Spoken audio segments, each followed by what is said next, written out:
پہلا روزہ جوش اور ولولے میں گزر گیا اور اب ہم دوسرے رمضان کی برکتوں میں داخل ہو چکے ہیں۔ اکثر پہلے دن کا مقصد آغاز تھا تو دوسرے دن کا اصل مقصد استقامت اور عادت کو عبادت میں بدلنا ہے۔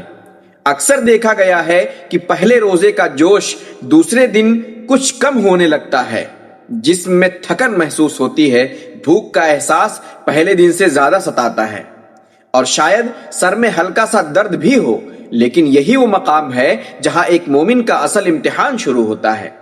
دوسرا رمضان ہمیں سکھاتا ہے کہ نیکی صرف جذباتی ہو کر ایک دن کرنے کا نام نہیں، بلکہ تھکن اور مشکل کے باوجود اللہ کی بندگی میں ڈٹے رہنے کا نام ہے۔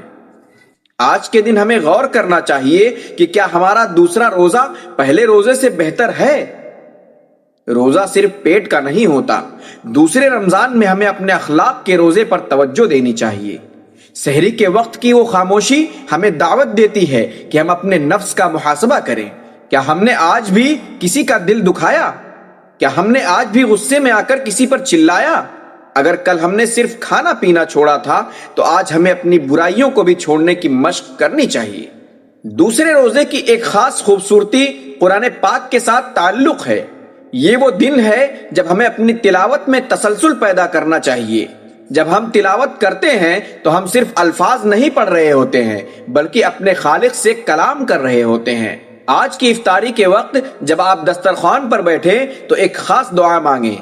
اے اللہ، میری اس محنت کو عادت نہیں بلکہ اپنی محبت بنا دیجئے۔ یاد رکھیں، دوسرا قدم پہلے قدم سے زیادہ اہم ہوتا ہے، کیونکہ یہ منزل کی طرف آپ کے ثابت قدمی کو ظاہر کرتا ہے۔ آج کا دن صبر کا دوسرا زینہ ہے۔ اگر آپ نے آج اپنی زبان کو قابو میں رکھا اور اپنے کاموں کو پوری دیانتداری سے انجام دیا تو یقین جانیے کہ آپ نے روزے کی روح کو پا لیا۔ اللہ ہمیں اس دوسرے دن کی تمام رحمتیں سمیٹنے کی توفیق عطا فرمائے اور پورے مہینے اسی طرح سے خشوع اور خضوع کے ساتھ رمضان کے پورے روزے رکھنے کی توفیق عطا فرمائے اور ہماری نیک اور جائز تمناؤں کو قبول فرمائے۔ آمین۔